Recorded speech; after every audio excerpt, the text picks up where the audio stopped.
Gedeón estaba escondido, temblando de miedo, cuando Dios lo llamó valiente y lo eligió para salvar a su pueblo. Con solo 300 hombres destruyó ejércitos enteros. Pero después de ganar, creó algo que condenó a Israel y maldijo a su propia familia. Lo más perturbador de esta historia no fue la guerra imposible, ni los milagros. Fue lo que Gedeón hizo en la victoria, cuando nadie lo estaba vigilando. Esta no es una historia de fe perfecta. Es una historia de miedo, poder y de un héroe que quizás nunca lo fue realmente. Antes de llegar a ese momento, antes de los milagros, de la sangre y del oscuro final, tenemos que entender quién era realmente Gedeón cuando nadie lo veía como un héroe. Durante 7 largos años, la mano de Madián había pesado como una losa de piedra sobre Israel, transformando la tierra prometida en un cementerio de cosechas y esperanza.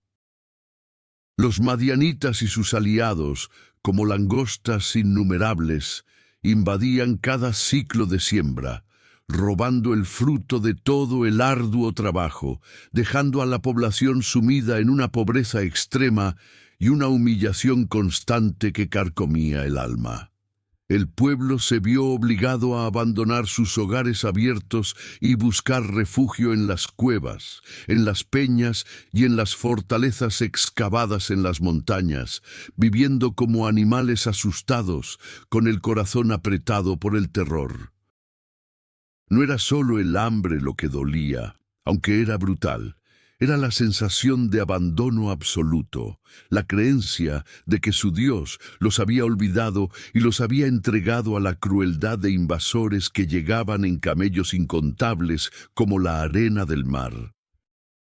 Esta decadencia espiritual había comenzado mucho antes con su propia desobediencia, y solo en el punto de la extinción total, cuando la última reserva de grano había sido robada y el estómago gritaba de vacío, el pueblo finalmente se acordó de clamar a aquel Dios que ellos mismos habían desechado por los ídolos de la fertilidad.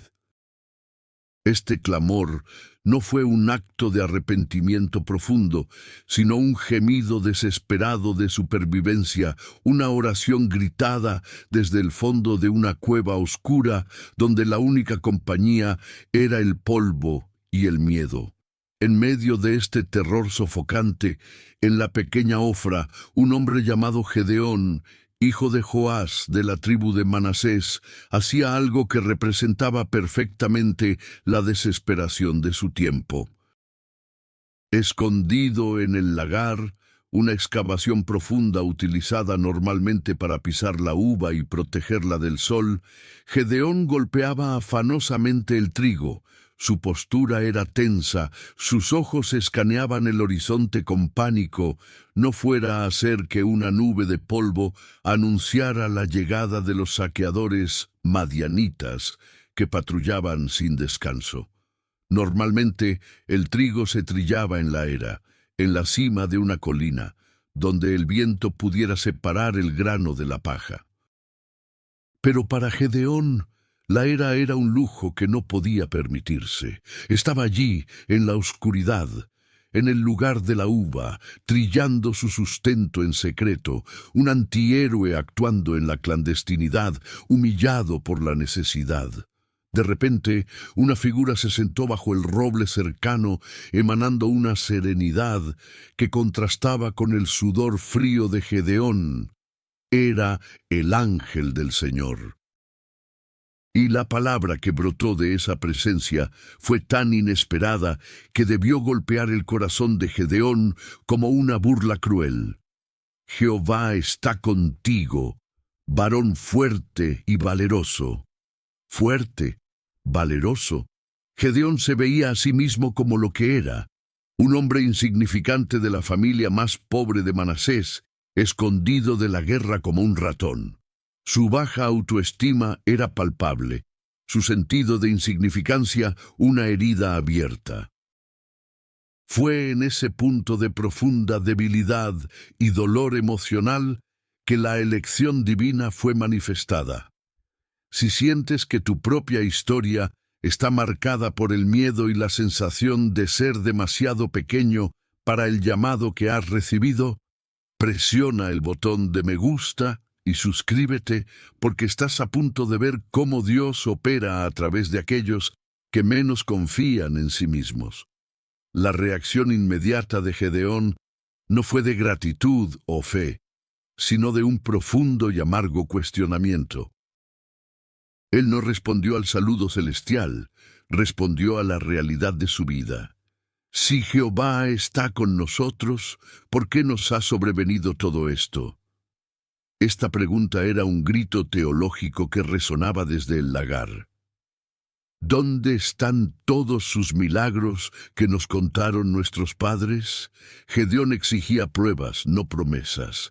Su fe estaba destrozada por 7 años de opresión y silencio divino. Y aquí, en este momento de cuestionamiento brutal, Dios mostró su método extraordinario. A través de su mensajero, ignoró el debate teológico y lo confrontó directamente con una misión imposible.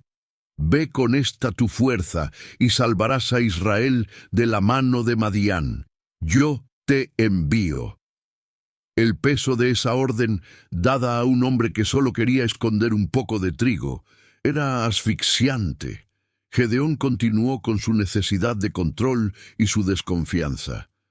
¿Cómo podría él, el menor de los menores, hacer esto? Por ello, exigió un signo tangible.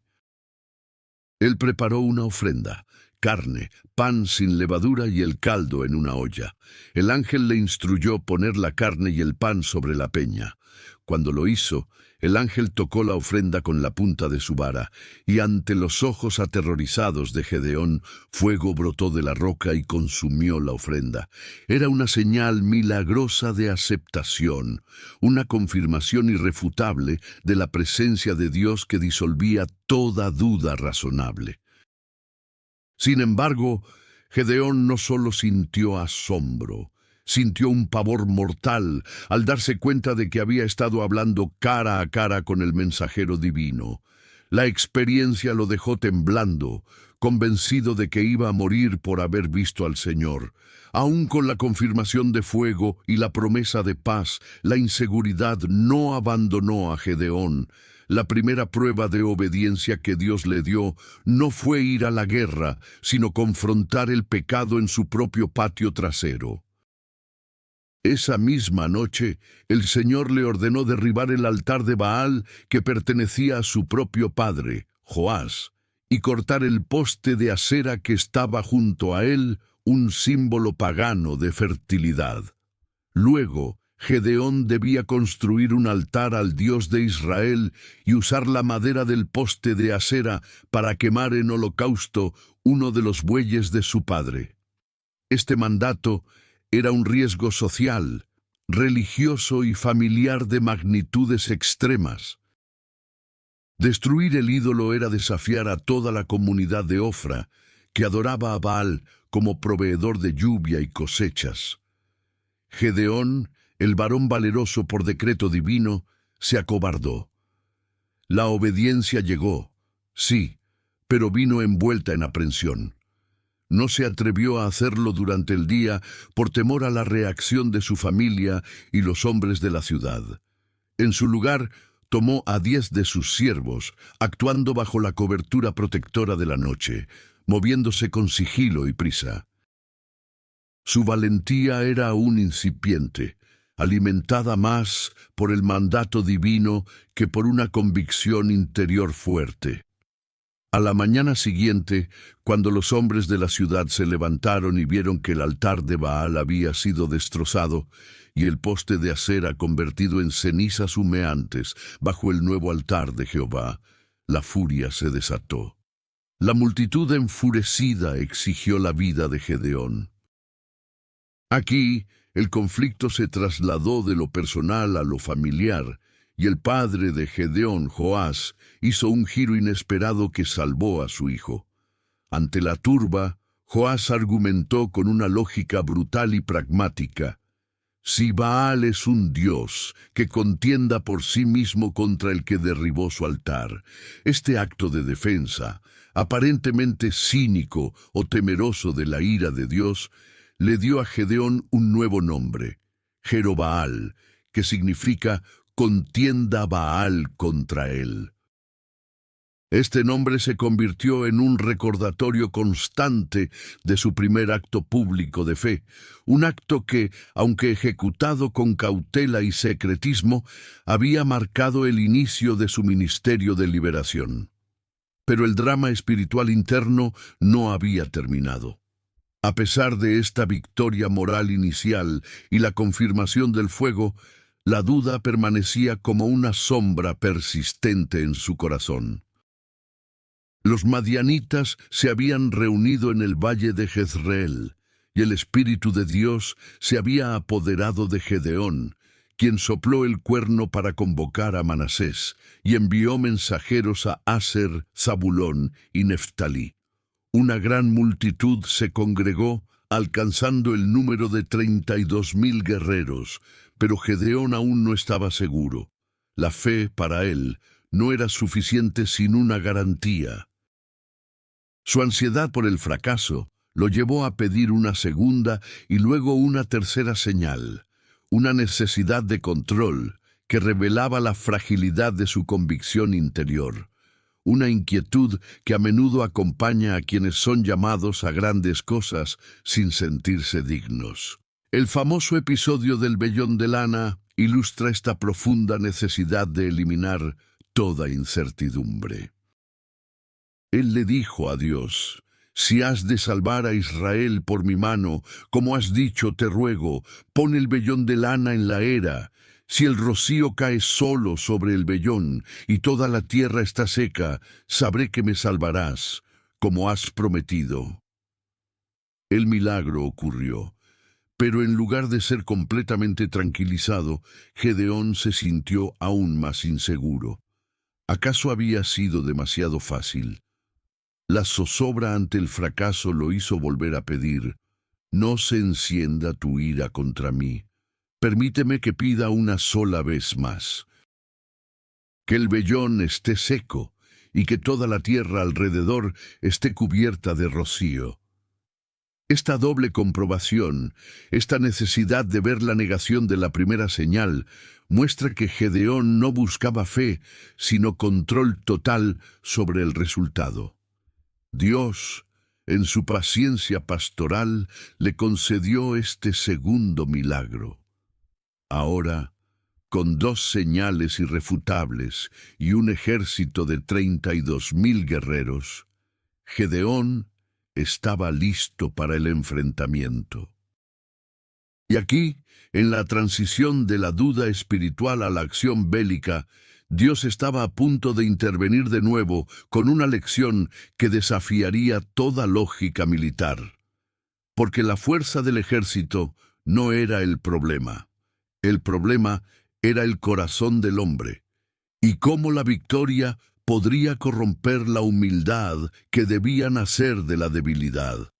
La multitud de guerreros se había reunido en el campamento en el pozo de Jarod, lista para enfrentar la hueste madianita que se extendía por el valle. 32,000 hombres, una fuerza considerable para la época, pero que palidecía en comparación con los 135,000 madianitas, amalecitas y orientales que esperaban como una nube oscura. Gedeón, a pesar de sus dudas internas, probablemente sintió un alivio al ver tanta gente dispuesta a seguirlo, pensando que la fuerza estaba en la mayoría. Pero Dios tenía una perspectiva radicalmente diferente, una visión que invertía la lógica humana de la guerra. Dios habló a Gedeón y le dijo: «El pueblo que está contigo es demasiado para que yo entregue a Madián en sus manos. No sea que se jacte Israel contra mí diciendo: mi mano me ha salvado». Esta sentencia era crucial. Dios quería una victoria innegable, un testimonio de que la liberación no provenía de la habilidad militar o del número de soldados, sino únicamente de su poder. La debilidad debía ser la estrategia. La fe de Gedeón ya era frágil, y ahora se le pedía que hiciera algo que parecía un suicidio estratégico. La primera orden fue dar un llamado de honor, pero con una trampa psicológica. Cualquiera que sea temeroso y cobarde, vuélvase y váyase temprano del monte de Galaad. Este fue un momento de verdad brutal, una confrontación directa con la timidez que él mismo había experimentado en el lagar. ¿Cuántos de esos 32.000 se habían unido por convicción y cuántos por presión social?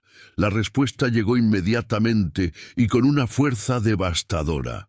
22.000 hombres se volvieron y se fueron.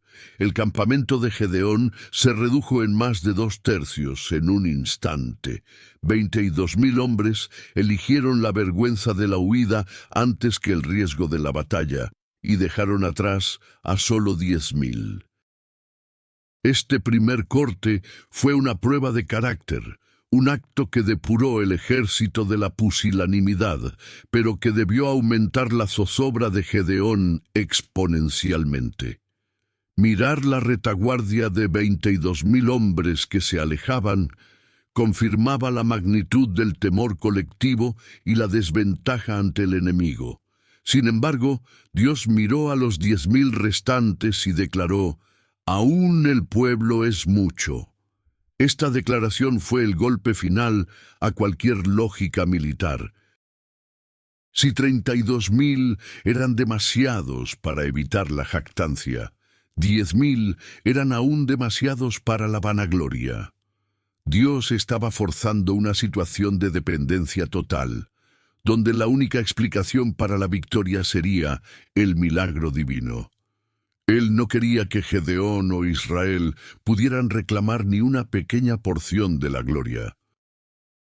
El Señor instruyó a Gedeón a llevar al ejército restante a la orilla del agua, prometiendo que allí él mismo haría la selección final, una criba basada no en la fe o el coraje declarado, sino en una acción cotidiana y simple: la forma en que bebían. La escena en el agua era engañosamente simple, pero reveladora del estado de alerta y la disciplina de cada hombre.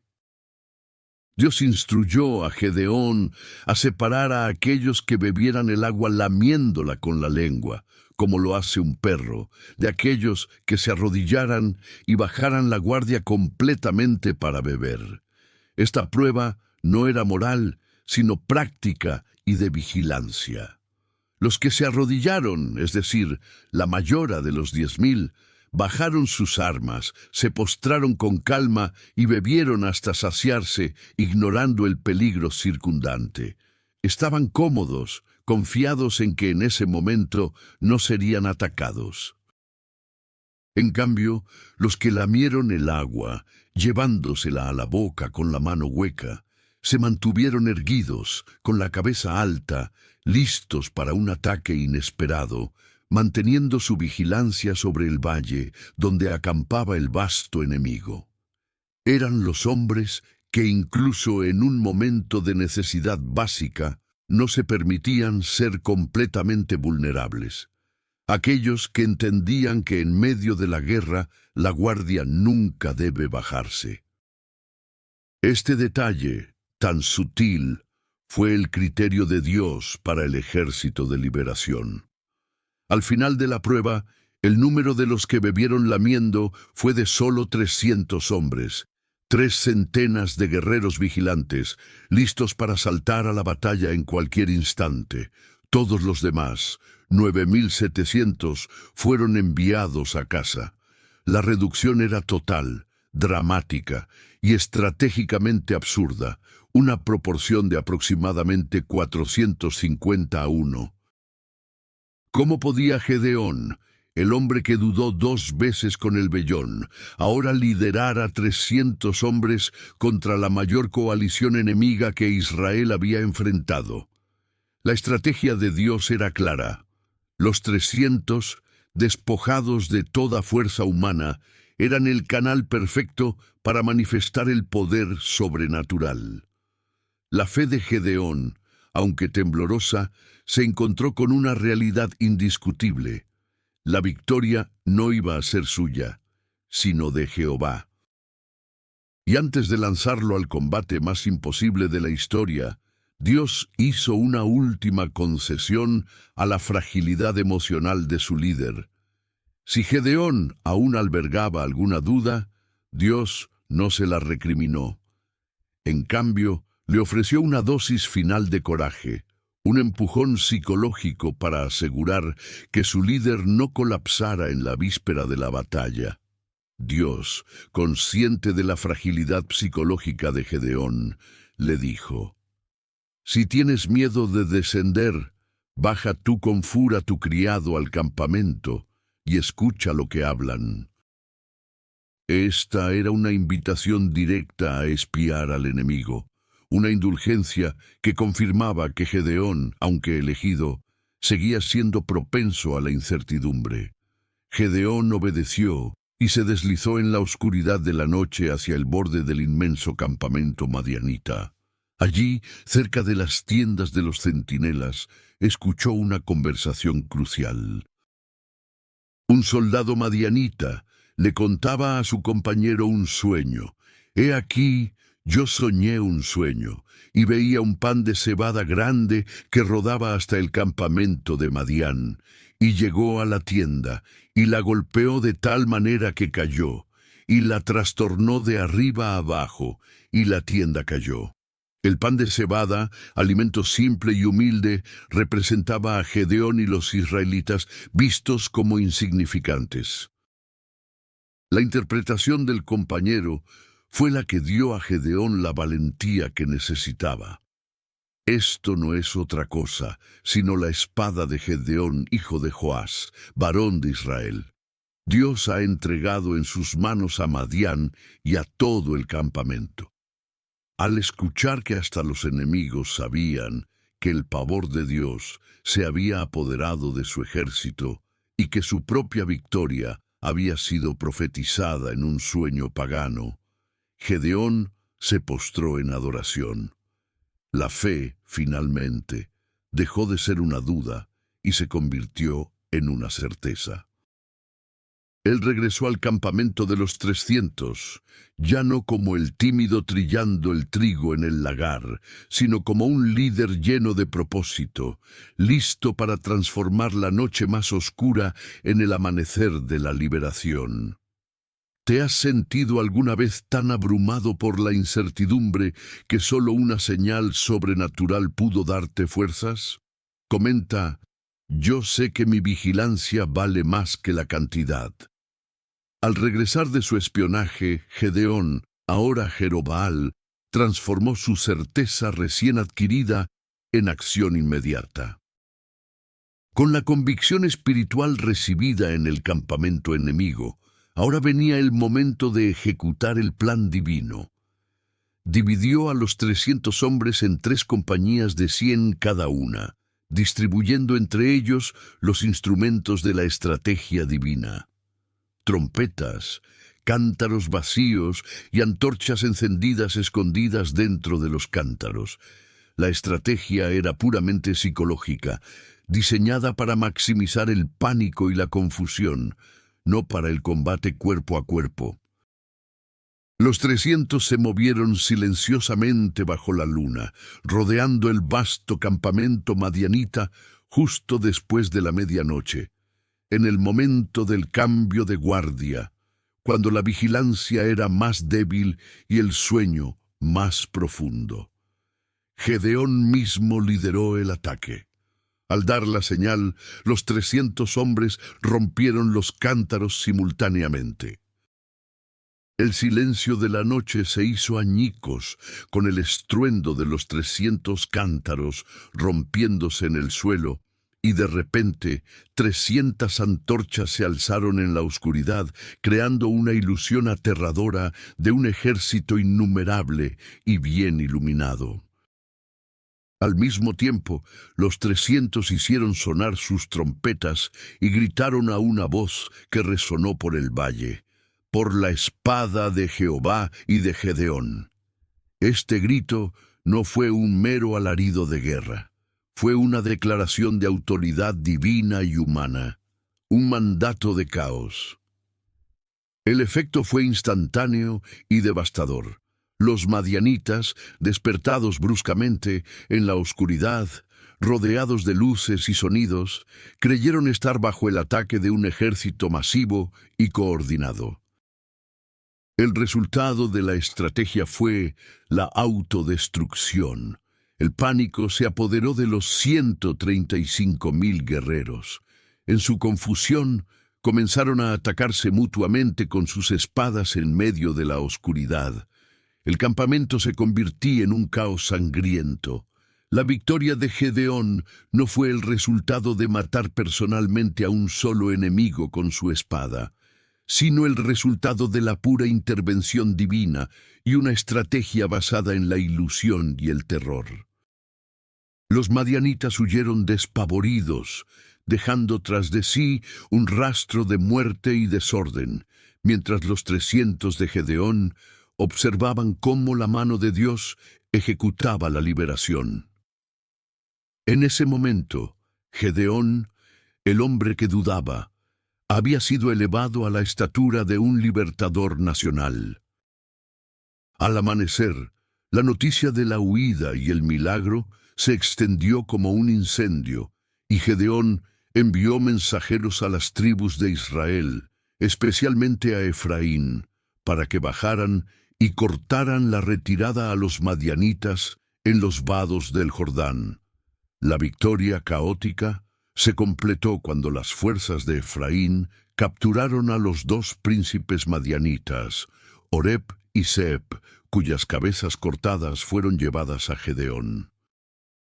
Y aquí, en el pináculo mismo de la victoria militar, comenzó la transformación más peligrosa del héroe. La persecución continuó, pero la victoria trajo consigo la primera prueba de la vanidad humana, una desviación sutil del enfoque divino. Mientras Gedeón perseguía implacablemente a los dos reyes madianitas que aún quedaban, Seba y Salmuna, los hombres de Efraín lo confrontaron con celos y resentimiento. «¿Qué es esto que has hecho con nosotros, no llamándonos cuando ibas a la guerra contra Madián?» La confrontación era peligrosa. Efraín era una tribu poderosa, y su ira podía desestabilizar la unidad de Israel. Gedeón, sin embargo, demostró una sabiduría política notable, algo que contrastaba con su inseguridad inicial. Él apaciguó su ira con palabras suaves y aduladoras, recordándoles que ellos habían logrado la captura de los príncipes Oreb y Zeeb, un éxito mucho mayor que el simple inicio de la batalla. «¿Mi rebusco no es mejor que la vendimia de Abiezer?» Con este elogio estratégico, Gedeón logró desinflar la ira de Efraín.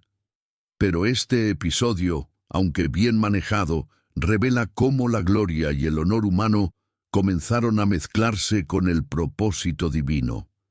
La persecución no se detuvo. Gedeón y sus 300 hombres estaban exhaustos, hambrientos y sedientos. Habían cruzado el Jordán, y la necesidad de provisiones era desesperada para seguir la cacería de los reyes. La fe inicial había dado paso al pragmatismo militar y a una obstinación peligrosa. Gedeón llegó a la ciudad de Sucot y pidió ayuda a los líderes rogando: «Dad, os ruego, a la gente que me sigue, panes, porque están fatigados, y yo persigo a Seba y a Salmuna, reyes de Madián». La respuesta de los principales de Sucot fue un acto de pusilanimidad y cálculo político. Temiendo la posible represalia de los reyes madianitas si Gedeón fallaba, se burlaron: «¿Están ya Seba y Salmuna en tu mano para que demos pan a tu ejército?». Este rechazo motivado por la aprensión, fue un insulto directo a la causa de Dios y al esfuerzo de Gedeón. El libertador, cuyo corazón aún estaba marcado por las cicatrices de la inseguridad y la necesidad de validación, tomó esta burla como una ofensa personal que hería su orgullo recién descubierto. En ese momento, la misión de liberación se fusionó con la venganza personal. Gedeón pronunció una amenaza fría y brutal, advirtiendo a los líderes que cuando regresara victorioso, los castigaría con los espinos y abrojos del desierto, prometiendo una lección dolorosa de lealtad. La historia continuó su descenso en la espiral de la venganza. Al llegar a Peniel, Gedeón hizo la misma petición, y Peniel respondió con la misma burla desde Osa. El resultado fue la misma promesa de castigo. Finalmente, Gedeón alcanzó a los reyes Seba y Salmuna, y atacándolos por sorpresa, logró capturarlos y dispersar al resto de su ejército. El regreso de Gedeón fue triunfal, pero su corazón estaba endurecido por la promesa de venganza. Al pasar de nuevo por Sucot, el libertador sereno y valeroso se transformó en un ejecutor despiadado. Gedeón tomó a uno de los jóvenes de la ciudad y lo obligó a escribir la lista de los 77 líderes de Sucot. Luego cumplió su amenaza. Tomó espinos y abrojos del desierto y con ellos castigó a los ancianos de Sucot, infligiéndoles una humillación y un dolor físico extremo, una acción que superaba la justicia militar y caía en la brutalidad personal. El temor que Gedeón había sentido en el lagar se había transformado en la necesidad de infligir terror para reafirmar su poder. No contento con eso, al llegar a Penuel, Gedeón derribó la torre de la ciudad y mató a los hombres de Penuel que se habían burlado de él. Estos actos, ajenos a la liberación, marcan el punto de inflexión donde el llamado de Dios se oscurece por la sed de venganza y el orgullo herido. ¿Hasta qué punto la sed de justicia se convierte en una peligrosa sed de sangre? Comenta, el éxito puede ser más peligroso que la timidez. La última escena de la venganza consolidó la oscuridad en el corazón de Gedeón. Con los reyes cautivos, Seba y Salmuna, Gedeón les preguntó por los hombres que habían matado en Tabor. Ellos le describieron a sus víctimas como hombres de apariencia regia, como tú mismo, dijeron, confirmando que Gedeón tenía una motivación personal más allá de la guerra nacional. Esto no era solo una guerra, era la venganza por sus propios hermanos. Gedeón, lleno de ira, intentó honrar a su hijo mayor, Jeter, ordenándole que matara a los reyes. Jeter, un joven, se acobardó. La Biblia dice que no desenvainó su espada porque tenía miedo, pues era aún muchacho. Este fracaso de su hijo en ejecutar la venganza expuso la línea de debilidad y violencia que se perpetuaría en su familia. Ante la vacilación de Jeter, Gedeón se hizo cargo de la ejecución. Él mismo mató a Seba y Salmuna, y luego tomó los ornamentos de oro en forma de media luna que sus camellos llevaban en el cuello. Este acto de ejecución, motivado por la venganza familiar, cerró el capítulo de la liberación militar. El hombre que había trillado el trigo en secreto, ahora un héroe victorioso, había descendido al papel de ejecutor cruel, confirmando que la victoria sobre el enemigo externo no garantizaba la victoria sobre el corazón. Y ahora, con la guerra terminada y la sangre seca, llegaba el momento de la verdadera prueba. La historia de Gedeón no termina aquí. La verdadera tragedia, el mayor error, esperaba al héroe en la paz que tanto había costado conseguir. La victoria y la venganza habían terminado. Con los madianitas derrotados y los reyes ejecutados, el pueblo de Israel, lleno de gratitud y admiración por el hombre que había actuado como un gigante en la debilidad, se acercó a Gedeón con la más alta ofrenda de honor que podían hacerle. Le dijeron: «Sé nuestro rey, tú y tu hijo, y el hijo de tu hijo, pues que nos has librado de mano de Madián». Esta propuesta era un quiebre teológico fundamental en Israel, ya que Dios debía ser su único rey. Gedeón, aún vestido con la gloria del éxito, respondió con palabras de humildad que resonaron poderosamente en la historia de la fe. «No seré yo vuestro rey, ni mi hijo será vuestro rey. Jehová reinará sobre vosotros». Esta respuesta fue la cúspide de su vida pública, una declaración teológica correcta que rechazaba formalmente el poder monárquico y devolva la soberanía a Dios. La aparente humildad de Gedeón era admirable, un rechazo explícito a la corona que lo colocaba por encima de las ambiciones carnales de muchos líderes. Sin embargo, lo que vino después reveló la paradoja más dolorosa de su legado. La historia de Gedeón es un testimonio perturbador de cómo se puede rechazar la forma de la realeza, pero aceptar su esencia.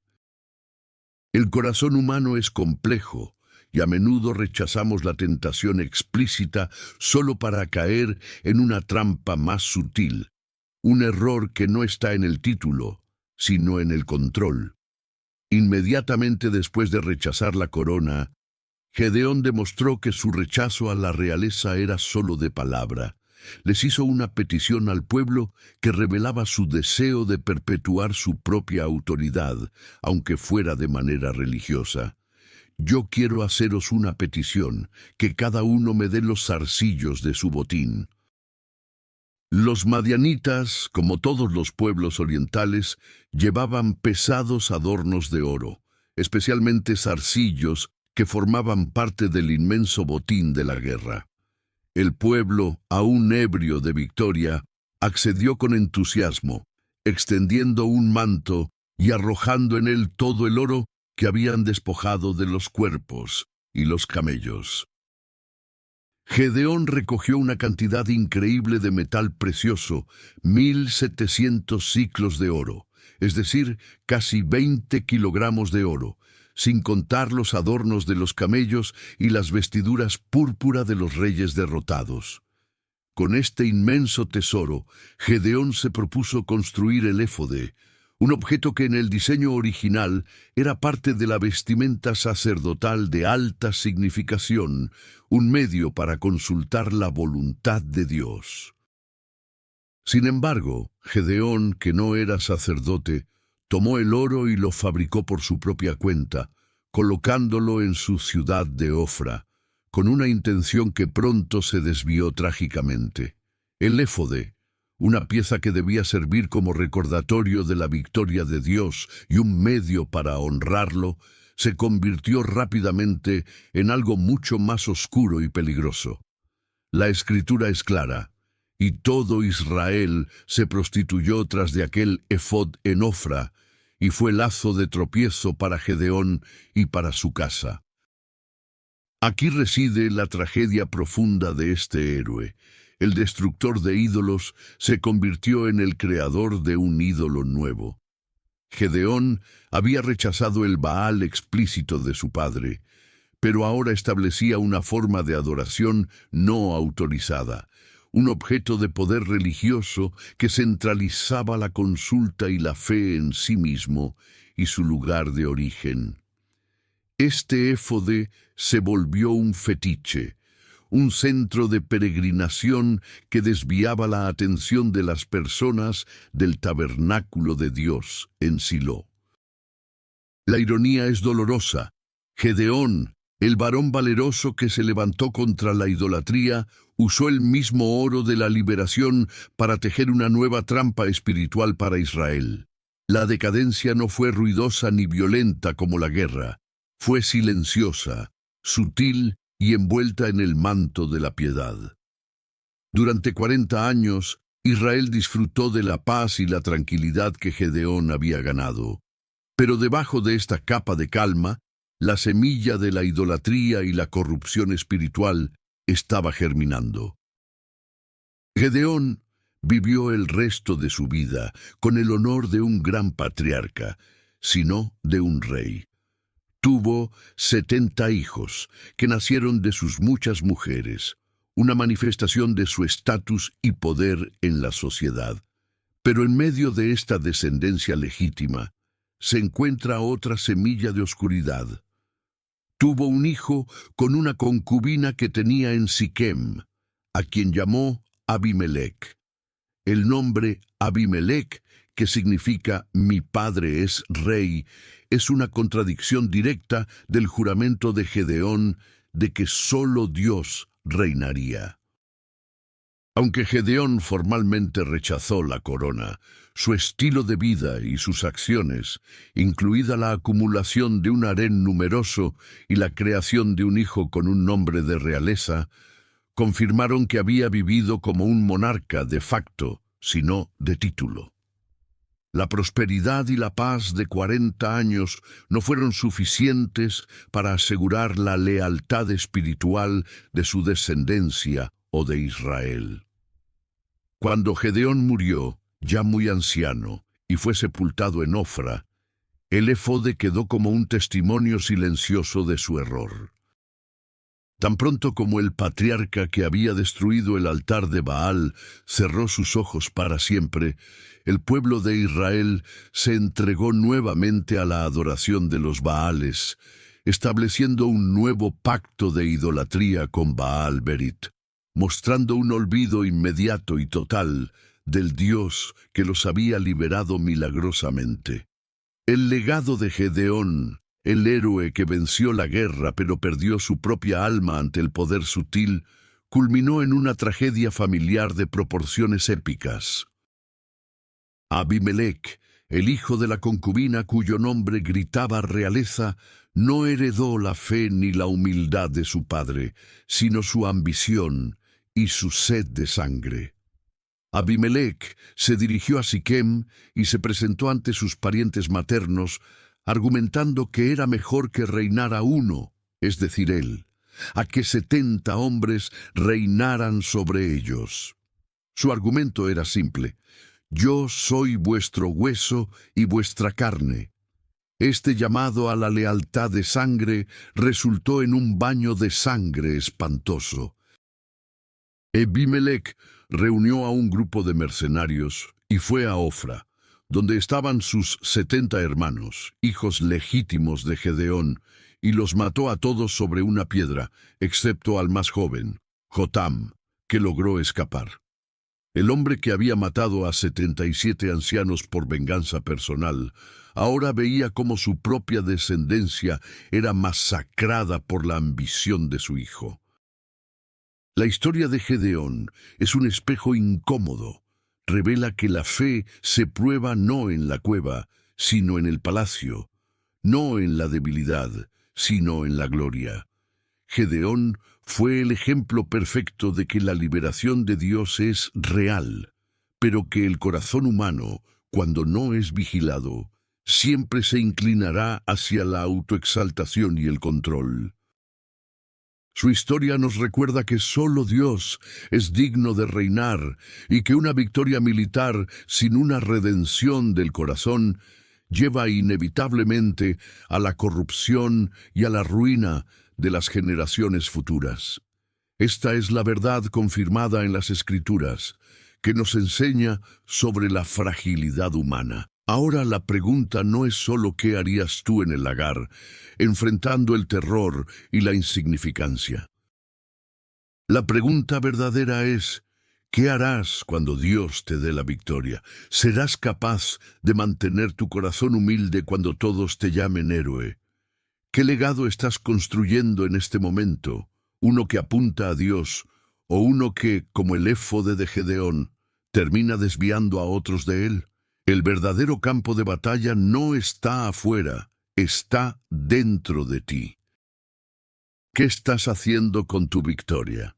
Si esta historia te confrontó y te hizo reflexionar sobre tu propio corazón, te invito a suscribirte al canal y compartir este mensaje con alguien que necesite entender que el éxito sin vigilancia espiritual puede ser más devastador que cualquier derrota. Gracias por acompañarnos en este viaje por la historia de Gedeón.